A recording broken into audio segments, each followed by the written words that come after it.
kita akan membicarakan satu tajuk, iaitulah bagaimana kefarduan solat bermula melalui peristiwa Isra' Mi'raj. Bila sebut Isra' Mi'raj, benda yang paling jelas kita tengok ialah ulama khilaf terhadap bila dia berlaku. Bismillahirrahmanirrahim. Assalamualaikum warahmatullahi wabarakatuh. Alhamdulillah, wassalatu wassalamu ala rasulillah wa ba'd. Ashabul fadilah, tuan imam kita, tuan Bilal kita, ahli jawatan kuasa masjid kita yang berkat ini, ibu bapa muslimin muslimat yang saya kasihi sekalian. Pertamanya syukur kehadrat Allah, panjang lagi umur kita ibu bapa sekalian. Kita dah berada di penghujung bulannya Rajab. Inilah bulan yang Nabi SAW berdoa, Allahumma barik lana fi Rajab. Ya Allah, berkatlah kami dalam bulan Rajab. Wa Sya'ban, bulannya Sya'ban. Wa ballighna Ramadan, sampaikanlah kami ini dalam bulannya Ramadan. Kata ulama, bila lafaz doa tu sungguh minta berkat, lafaz doa tu mintanya suruhnya dapat berkat, maka jelas di sini menunjukkan bulan Rajab, bulan Sya'ban memang ada berkat dalam bulan ni. Apatah lagi bulan Ramadan Al-Mubarak, lagilah berkat, kita pun panggil Al-Mubarak berkat. Jadi ibu bapa sekalian, bersempena dengan Isra' Mi'raj kita ni, kita akan membicarakan satu tajuk, iaitulah bagaimana kefarduan solat bermula melalui peristiwa Isra' Mi'raj. Bila sebut Isra' Mi'raj, benda yang paling jelas kita tengok ialah ulama khilaf terhadap bila dia berlaku. Maknanya bila sebut khilaf, maknanya ulama ni tak sepakat. Pandangan yang selalu kita dengar sokmo katanya Nabi Isra' Mi'raj umur 50. Umur 50 tahun. Ni bulan ni lah, bulan Rajab, tanggalnya 27 Rajab. Tetapi kalau kita tengok pandangan lain, kenapa saya mukaddimahkan malam ni dengan cerita khilaf di kalangan ulama tentang tarikh Isra' Mi'raj? Ada sebabnya yang akan kita sebut sekejap lagi. Kalau kita tengok Imam At-Tabari, ni satu scholars besar dalam bidang tafsir. Kita boleh baca kitab tafsirnya sampai sekarang, Tafsir At-Tabari. Jadi Imam Tabari kata Nabi kita Isra' Mi'raj bukan 50, tetapi umur 40. Boleh bayang tu beza 10 tahun. Hak kita dengar sokmo Nabi Isra' Mi'raj 50, betul. Tapi our scholars besar dalam bidang tafsir, iaitulah Imam Tabari, dia kata dah, Nabi Isra' Mi'raj bukan 50 tapi 40 tahun. Makna beza tu sampai melarat 10 tahun. 10 tahun. Satu pandangannya. Manakala Imam Qurtubi, ni ulama tafsir juga, yang kita baca tafsirnya Tafsir Qurtubi. Jadi Qurtubi kata Nabi Isra' Mi'raj umur 45. Umur 45 tahun. Mana bukan 40, bukan 50, tengah-tengah, kata Qurtubi 45. Dan pandangan ini juga dipersetujui oleh satu scholars besar dalam mazhab kita. Scholars besar dalam mazhab kita, mazhab Imam Syafi'i kita, iaitulah Imam An-Nawawi. Jadi Imam Nawawi kata Nabi SAW Isra' Mi'raj umur 45 tahun. Umur 45 tahun. Jadi maknanya pandangan tentang Isra' Mi'raj ni ulama tak sepakat. Bila tak sepakat, dia terhasil dengan sebab banyak kajian. Ulama ni kaji, dia pun pilih satu pandangan sebab dia wak mari kajian, dia wak mari hujah dia. Dan kata Imam Nawawi rahimahullah alaih, kalau satu benda tu banyak nama, banyak khilaf, dia nak menunjukkan minatnya ulama terhadap peristiwa itu sehingga kan banyak kajian dibuat padanya. Macam kita dengar nama kota Madinah Al-Munawwarah. Nama Madinah ni banyak ibu bapa sekalian. Hak kita tahu semua Madinah Al-Munawwarah yang bercahaya. Namanya juga Darut Taibah, kampung hak molek, negeri hak molek. Namanya juga Darul Hijrah, negeri tempat orang berhijrah. Namanya juga Madinatul Rasul, bandar kota Rasulullah sallallahu alaihi wasallam. Lebih kurang 20 nama lain bagi Madinah Al-Munawwarah. Jadi Imam Nawawi pernah kata, satu benda ni kalau banyak nama dan banyak khilaf padanya, ia menunjukkan minatnya ulama buat kajian, buat tumpuan, sehingga menjadilah pandangan terhadap satu-satu benda tu banyak. Jadi Isra' Mi'raj salah satu daripadanya ibu bapa sekalian. Iaitulah pandangan terhadapnya tidak disepakati ulama. Tetapi sungguh pun ulama tak sepakat Isra' Mi'raj ni 27 Rejab, 2-3 hari lagi nak sambut ni. Tetapi yang pastinya ia berlaku pada waktunya malam. Hak ni tak khilaf. Tarikh khilaf, bulan khilaf, umur Nabi berapa khilaf, betul. Tetapi waktu berlaku tak khilaf. Kerana Al-Quran sebut ia berlaku memanglah waktu malam macam kita ni. Apa nasnya Al-Quran sebut? Ayat pertama itulah surah Isra'. Allah sebut Bismillahirrahmanirrahim. Subhanalladzi asra bi'abdihi lailan. Maha sucinya Allah memperjalankan hamba-Nya bila tu? Pada suatu malam. Maknanya jelas sini Isra' Mi'raj ni memang sahih dah waktu malam.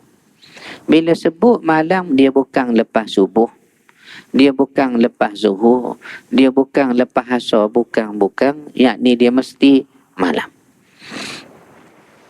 Dan satu perkara ibu bapa sekalian, bila sebut malam di sini, orang mengaji Arab ni dia tengok nas Al-Quran ni, Tuhan kata lailan, waktu berlaku Isra' Mi'raj ni malam-malam. Dia akan terus faham dan tahu kalimah lailan yang menunjukkan malam dalam ayat Quran ni didatangkan dalam bentuknya nakirah. Nun kaf ra tak marbutah, nakirah. Apa dia nakirah? Tunggu dulu, saya terang dah sekejap lagi, nak beri faham dulu kedudukan ayat tu. Jadi malam ni Isra' Mi'raj, kita tak boleh cerita ni.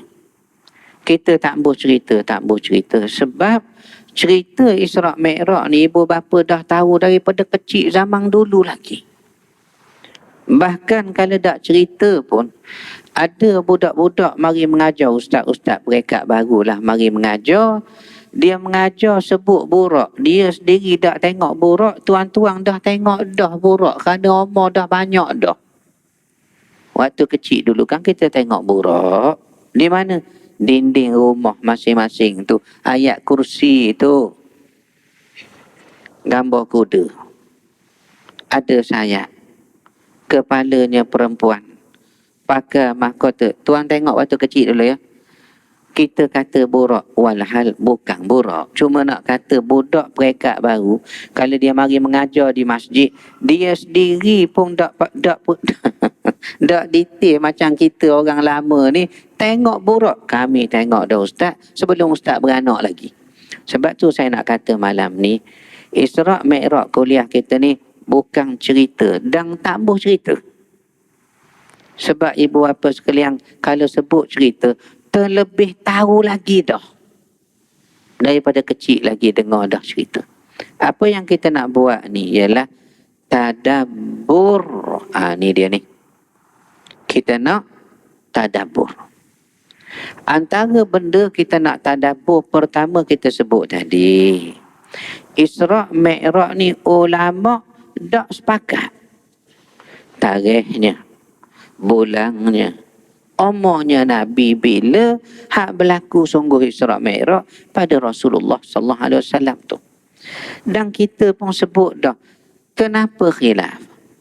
Jawabnya sebab ulama bersungguh-sungguh beri perhatian lah, lalu buat kajian lah. Dengan sebab beri perhatian dan buat kajian, maka banyaklah hasil kajian, banyak pula hasil pandangannya. Dan Imam Nawawi kata, satu benda bila banyak pandangan, banyak orang tumpu buat kajian, ni nak menunjukkan benda tu istimewa berdoa lalu. Jadi Isra' Mi'raj malam ni, mana kedudukan dia tu? Istimewa berdoa lalu. Tu yang nak suruh jemaah dengar betul-betul ni.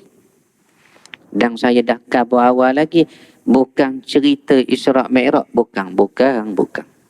Kalau saya cerita, tuan-tuan bari ngata toto pun tak apalah. Pasal kami dengar semua dah cerita ni ustaz daripada kecil dulu lagi. Tapi malam ni bukan cerita.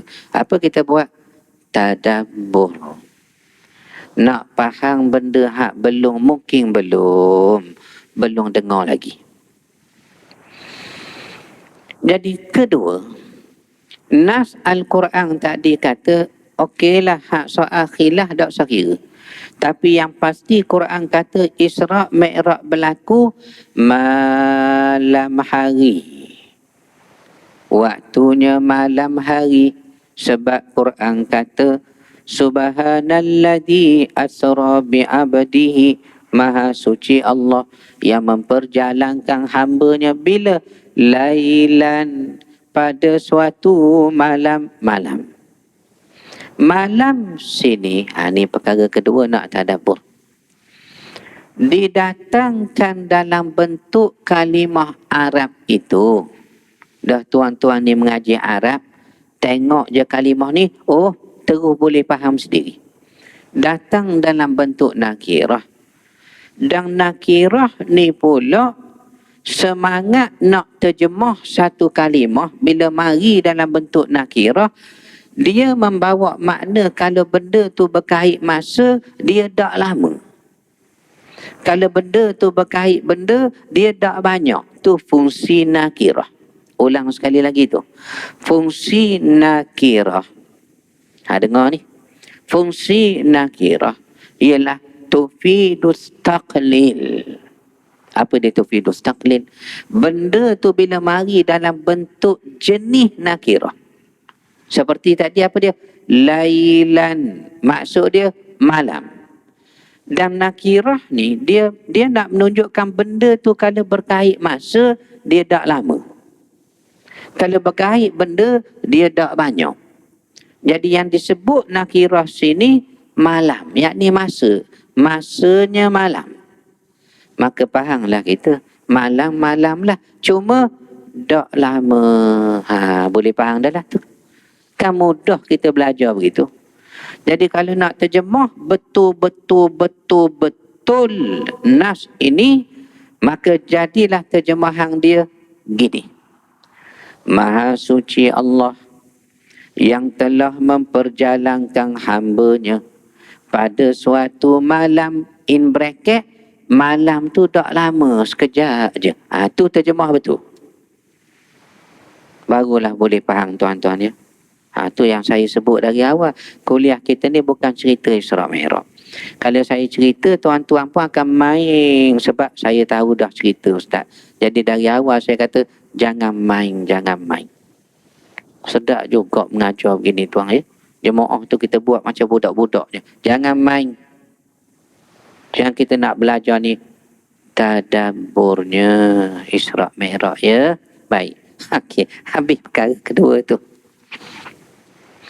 Maksudnya Ustaz, ya saya. Malam hak berlaku tu sekejap. Betul. Soalan saya Ustaz, tanya seorang jemaah yang enggan dikenali. Contohnya. Apa maksud, apa soalan tu? Kalaulah lailan itu menunjukkan malam dan malam itu datang dalam bentuk nakirah yakni sekejap, kenapalah hadis dalam Sahih Bukhari itu bila dia cerita Isra' Mi'raj berlaku pada Nabi ni, hak kita baca tu panjang hadisnya tuang. Oh, panjang hadisnya panjang. Panjang ke mana? Saya baca ya. Saya tolong baca kepada tuan-tuan ni, baru tuan-tuan kata betul lah panjang Ustaz. Cuma kalau panjang, kita nak baca hadis ni kat gini Sahih Bukhari. Kalau panjang hadis tu, sebab dia cerita detail, lepas ni apa berlaku Nabi, lepas naik burak bini pula, kena belah dada di Kaabah sekali, di Masjidil Aqsa kena pula sekali lagi. Kemudian kalau kita baca panjang hadis ni, kalau hadis ni panjang, menunjukkan banyak benda Nabi lalui malam Isra' Mi'raj, kenapalah ayat Quran tadi dia guna kalimah lailan dalam bentuk nakirah, dan bila nak terjemah nakirah ni, kita mesti terjemah malam tu berlaku sekejap sangat. Sekejap guana berlaku, sedangkan hadis bacanya panjang. Ni yang kita nak tadabbur. Kat mana kita nak tally dua tu? Quran kata sekejap, hadis sebut panjang. Kat mana? Mari kita dengar hadisnya dulu. Hadis riwayat Imam Bukhari, ini Sahihul Bukhari.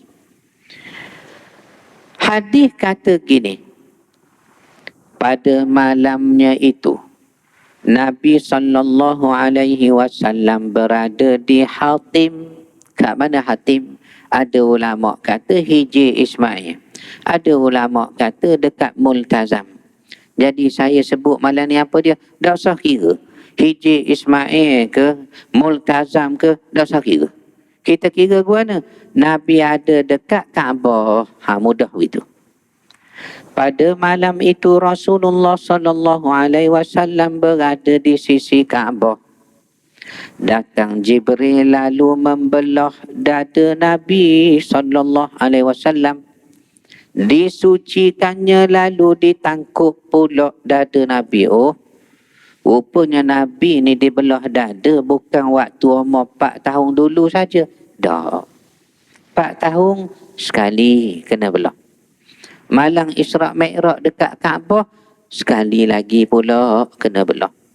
Malang sama Isra' Mi'raj tapi dekat Masjidil Aqsa, sebelum naik ke langit dia belah pula sekali lagi. Maknanya paling kurang dalam hayat Rasulullah sallallahu alaihi wasallam, menurut Bukhari ni dalam hadis panjang tadi, 3 kali Nabi kena belah. Lebih tambah kata saya tak tahu, tetapi dalam Sahih tadi sebut paling kurang 3 kali. Lalu dibelah dada Nabi, ditangkuk semula. Kemudian baginda dinaikkan di atas sejenis binatang bernama Buraqah. Tu yang tuan-tuan tengok di dinding rumah masa kecil-kecil dulu tu. Ayat kerusi, gambarnya buraq. Kuda warna putih, ada sayap, kepalanya perempuan, pakai mahkota macam orang nak menikah kahwin tu.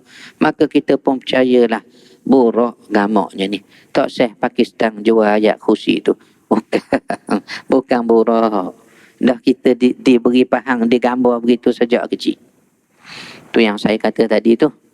Kalau ustaz-ustaz mari nak mengajar, tengok umur dia. Kalau umur dia 30 ke bawah, Ustaz dah usah cerita lah Isra' Mi'raj. Ustaz dah rajin tengok burak. Kami hak sini ni burak pun kami tengok dah. Ha, tu nak khabar tu. Jemaah sekalian tu. Jadi kita tak boleh cerita.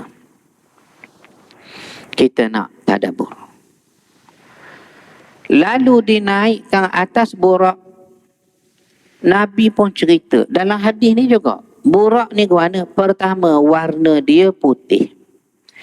Sehingga menjadi satu hukum bila sebut kepada hadis ini, teringat kita hukum berkait dengan binatang sembelihan. Dia panggil udhiyah. Dalam fiqh sembelih, dia panggil udhiyah, sembelih binatang korban 4 hari tu. Raya haji dan 11, 12, 13 ayyamu tasyrik. Hari-hari kita melontar 3 jamrah di Mina atau Muna tu. Jadi 4 hari ni kita boleh sembelih binatang korban. Fiqh dia panggil udhiyah, sembelih binatang korban. Sembelih binatang korban hukumnya sunat dan sunnah sembelih korban warna putih. Saya bila sebut begini ingat semua tahun lepas saya cerita dah, tajuk ni cerita dah. Nak sembelih binatang korban sunnah dan sunat. Kita pilih lembu, kubas, kiam gitu begini warna putih, warna putih. Ingatlah ni. Cuma tempat kita ni pelik. Dia mau suka warna hitam. Itu yang pelik saya. Dia nak hitam juga. Pasal nampak gagah, nampak melek. Tidak. Sunnah dan sunat putih. Burak warna putih. Okey. Akikah. Tuan-tuan nak akikah. Pun sunnah dan sunatnya warna putih. Maknanya berkait sembelih binatang kerana ibadat. Sama ada ibadat korban atau ibadat akikah. Walaupun hukum dia sunat bukan wajib. Tapi nak sembelih sunnahnya putih. Cari hak putih. Jadi Nabi dinaikkan atas burak-burak warna putih. Hadis sebut. Kedua, saiz dia. Kecil dari unta, besar dari bagal. Ni dalam Sahih Bukhari sebut. Kemudian diterbangkan Nabi ke Masjidil Aqsa, qiblat baginya solat. Asalnya qiblat ni Masjidil Aqsa, sehingga kita pun semayang, Nabi semayang menghadap Masjidil Aqsa, tapi naknya Nabi dalam hati kalaulah boleh menghadap Masjidil Haram. Tu Nabi berdoa sama. Quran jawab. Jawab kat mana? Surah Al-Baqarah juzuk kedua, yang mula-mula kita masuk juzuk kedua, sayaku tu. Sayaku lusufaha tu. Orang-orang dulu dia mengaji, dia pakai hafal kepala ayat tu.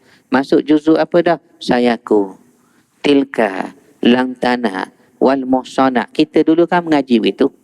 Jadi dalam sayaku tu baca bawah sikit, qad nara taqalluba wajhika fis samai falanuwalliyannaka qiblatan tardaha fawalli wajhaka syatral masjidil haram. Kerap kalilah Muhammad, kami melihat engkau ni menadah tangan ke langit, berdoa apa dia? Naknya pusing ke Masjidil Haram daripada Masjidil Aqsa, kiblat pertama ni. Maka Tuhan kata, fawalli wajhaka syatral Masjidil Haram. Dah pusinglah Muhammad kiblatmu ke Masjidil Haram. Maka Nabi pun pusing tengah semayang. Satu riwayat kata lepas semayang. Dua riwayat kata tu yang jadi masjid tempat kita semayang sekejap Masjidil Aqsa, pusing Masjidil Haram. Dia panggil masjid apa tu? Masjid Quba ke Masjid Madinah? Harga Masjid Nabawi ke Masjid Quba, tuan-tuan? Oh, ya, Masjid Qiblatain. Betul tu. Masjid dua kiblat. Dua kiblat. Jadi Nabi dibawa ke Masjidil Aqsa. Katanya lagi hadis ini, Nabi sampai dari Masjidil Haram ke Masjidil Aqsa bainal maghribi wal isya'i. Antara maghrib ke isya'. Maghrib ke Isyak. Sampai Nabi ke Masjidil Aqsa. Lebih kurang 40 minit lah gamaknya ya. Lebih kurang 40 minit. Macam naik kapal terbang daripada Sandakan ke Kota Kinabalu tu. Saya baru balik Sandakan ni baru. Tu yang tahu tu. Sandakan ke Kota Kinabalu 40 minit lebih kurang. Daripada KLIA ke Kuala Terengganu 40 minit juga. Lebih sikit-sikit begitulah. Saya tanya pilot Kapten Zaim Razak. Kapten Zaim ni yang bawa balik Abu mayat anak-anak kapal kita MH17 tu lah. Saya katakan sebenarnya kapal terbang ni kalau daripada Kuala Lumpur ke Terengganu boleh tak laju lagi? Ni saya saja tanyalah. Dia kata boleh tu. Boleh Ustaz. Saya kata berapa minit dari Kuala Lumpur ke Kuala Terengganu? Dia kata 15 minit boleh. Terperanjat saya dengar tu. 15 minit. Sebenarnya boleh.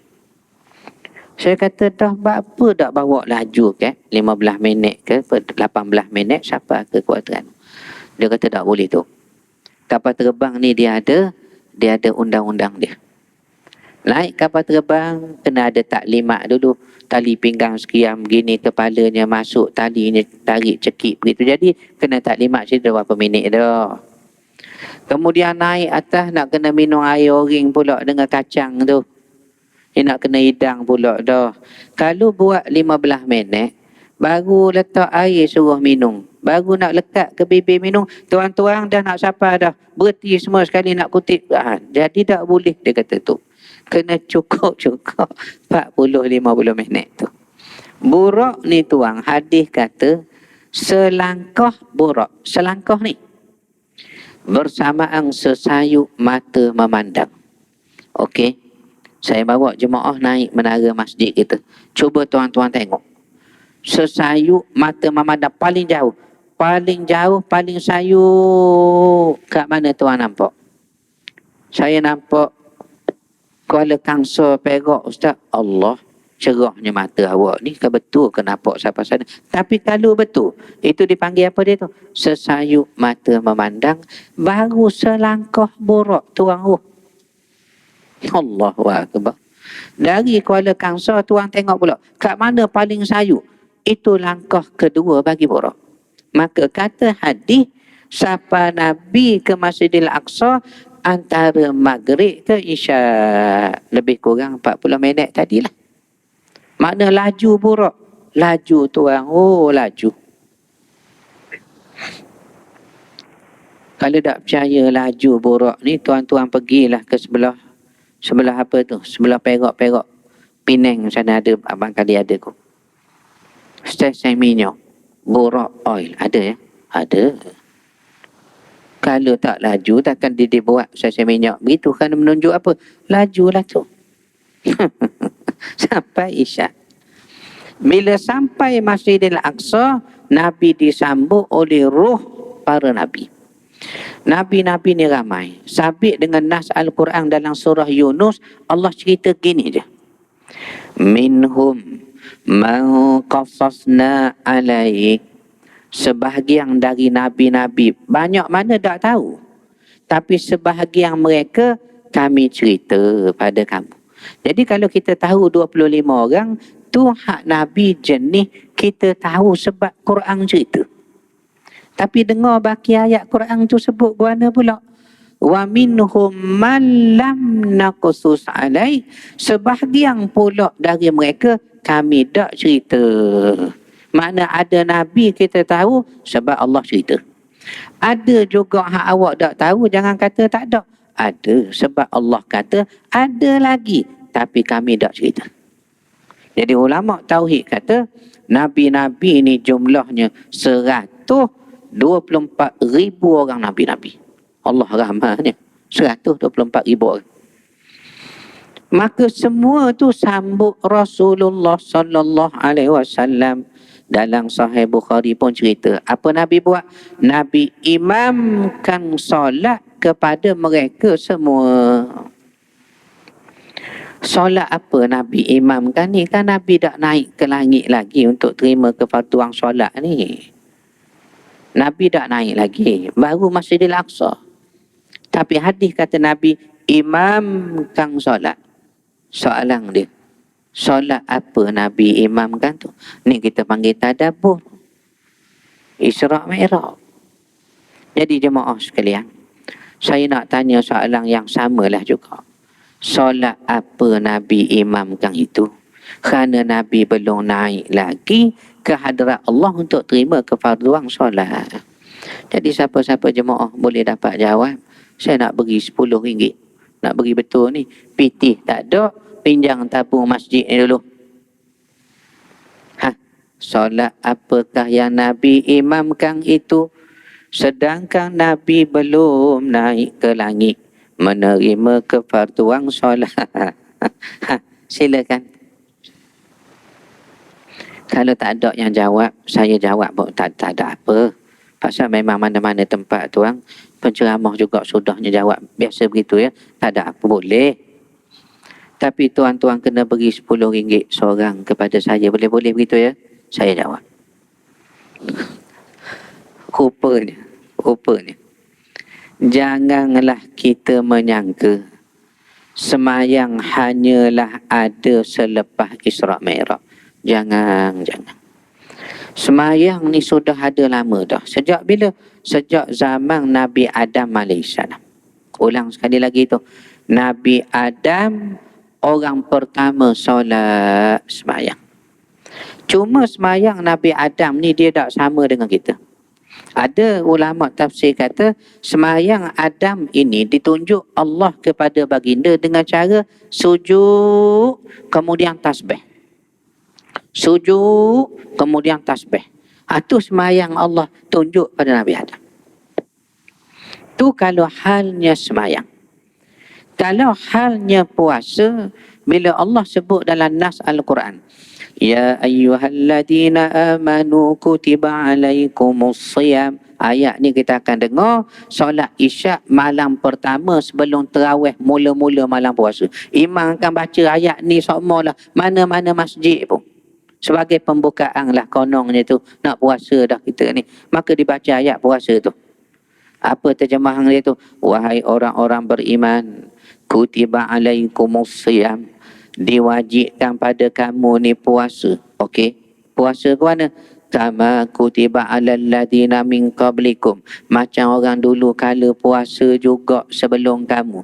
Maknanya puasa sudah ada sebelum ia turun kepada Rasulullah sallallahu alaihi wasallam di Madinah ketika umur Nabi 55 tahun. 2 tahun lepas Nabi hijrah duduk Madinah, turun ayat suruh puasa dalam bulan Syaban. Ni bulan Rejab. Lagi seminggu masuk Syaban. Bulan Syaban seminggu lagi kita nak berjumpa ni, mudah-mudahannya itu bulan turun ayat suruh puasa. Waktu tu umur Nabi 55. Jadi adakah Nabi mula puasa ketika umur 55? Adakah Nabi mula semayang ketika umur 50 mengikut pandangan yang masyhur dah kata Nabi Isra' Mi'raj terima kefarduan salat umur 50? Dah sebelum 50 Nabi tak semayang. Sebelum 55 Nabi tak puasa. Jawabnya semayang dah. Cuma semayang sebelum Isra' Mi'raj tidak sama dengan semayang selepas Isra' Mi'raj. Dah semayang sebelum Isra' Mi'raj macam mana ibu bapa sekalian? 2 rakaat pagi, 2 rakaat petang. Ulang sekali lagi tu. 2 rakaat pagi tadi. Sekarang pula petang sebelum garib 2 rakaat pula. Makna 2 waktu saja sehari semalam. Dan jumlahnya pun 2 rakaat. Sekarang pula 2 rakaat. Tu semayang sebelum Isra' Mi'raj. Sepatutnya sembahyang jenis begini dikekalkan sampai kiamat ya. Sepatutnya tuan ya. Jadi bila dah 5 waktu banyak panjang ni, beratlah kata dia ni. Tapi sembahyang ni bukan berkait banyak waktu, banyak rakaat tu. Kalau hati kita ni kasih kepada sembahyang, tak cukup siang kita bangun lagi tengah malam tuan. Tak cukup hak wajib, kita iring pula dengan sunat tu. Oh, kerana apa? Hatinya kasih kepada semayang. Tapi kalau dah tak berapa suka berat, berasa semayang, subuh 2 rakaat itu pun dijamak, dikosarnya. Contohnya. Jadi dulu 2 rakaat pagi, 2 rakaat petang. Mari Isra' Mi'raj, daripada 50 jadi 5. Semayang orang pertama Adam. Puasa orang pertama puasa Nabi Nuh alaihi salam. Nabi Nuh alaihi salam. Ni kita baca tafsir tu. Bila Quran kata kama kutiba alal ladina min qablikum, macam orang dulu puasa. Maka orang dulu tu siapa? Ahli tafsir kata Nabi Nuh, orang mula-mula sekali. Baik. Lalu semayang sudah ada. Nabi semayang imamkan ruh para Nabi tadi dengan cara semayang orang dulu 2 rakaat. Ibu bapa sekalian, satu kali saya ingat forum saya dengan Datuk Dr. Syekh Muzaffar, astronot negara, angkasawang negara. Jadi dalam forum tu saya tanya beliau. Beliau tu hidup lagi, saksi hidup ada lagi tu. Saya kata, Dr. Syekh Muzaffar, ya. Doktor naik ke langit ni. Langit ke berapa, Doktor? Dia tahu saya bergurau tu, dia tahu. Jadi dia suka je. Cuma orang cerdik pandai ni tuan, bila dia jawab. Tengok orang cerdik jawab. Dia kata langit pertama pun tak sampai lagi Ustaz. Datuk, langit pertama pun tak sampai lagi tu. Ni nak menunjukkan apa? Orang cerdik jawab. Tapi kita yang dengar ni boleh fikir satu benda. Kalau langit pertama pun tak sampai lagi, sedangkan hak dia sampai tu pun bukan langit pertama lagi. Terlalu comel, molek, indah dengan bintangnya, burusnya, sekian-sekiannya. Lalu bagaimana langit pertama, kedua, ketiga, keempat, kelima, keenam, ketujuh. Sidratul Muntaha, Lauhum Mahfuz, Arashnya tuan. Allahu Akbar, nak sebut tak tahu nak katalah tuan. Orang Terengganu katanya mari jenggi naik seria. Seria berdiri bulu rama sebab apa? Besar kekuasaan Allah, besar-besar. Di Indonesia, portal ni saya baca 10 tahun sudah. Lama dah, 10 tahun sudah. Di Indonesia sana, ada satu penganut Katolik, Roman Catholic Christian. Ceritanya gimana? Dalam portal saya baca 10 tahun sudah. Dia tengah makan nasi di rumah, makan nasi, tiba-tiba terdengar satu letupan di atas rumah dia. Meletup, meletup. Menyebabkan dia terperanjat berhenti makan nasi. Dia tengok atas rumahnya gelohong. Apa dia gelohong tu? Berlubang. Orang Terengganu panggil berlubang, orang Kuala Lumpur panggil gelohong. Gelohong tuang, berlubang. Bila berlubang, dia kata apalah timpa rumah saya ni sampai berlubang begini semua ni. Dia cari benda timpa ni, betul lah tuang, ditimpa batu. Atap rumah dia ditimpa batu. Batunya tidaklah besar mana. 1.8 kilo, tak sampai 2 kilo pun. Tak sampai 2 kilo pun. Jadi, masuk isyak dah kita ya. Kita berhentilah tuang ya. Kita berhentilah gamak dah. Pasalnya saya ni dah rajin lebih masa dah rajin. Jadi kita berhenti pakai mengejut tergantung begitu saja Ustaz. Ya, bergantung mengejut begitu saja. Supaya semua jemaah tak puas hati. Akhirnya mari timbul semangat dalam diri mereka. Kami nak dengar lagi kuliah ni. Kuliah Ustaz Datuk Rashidi ni kami nak dengar setiap Isnin minggu kedua tuan-tuan ya. Minggu kedua. Marilah pula kita sambung Isra' Mi'raj ni pada tahun depan pula. Wa sallallahu ala sayyidina wa habibina al-Mustafa wa ala alihi wa sahbihi ajma'in. Walhamdulillah rabbil alamin. Assalamualaikum warahmatullahi wabarakatuh.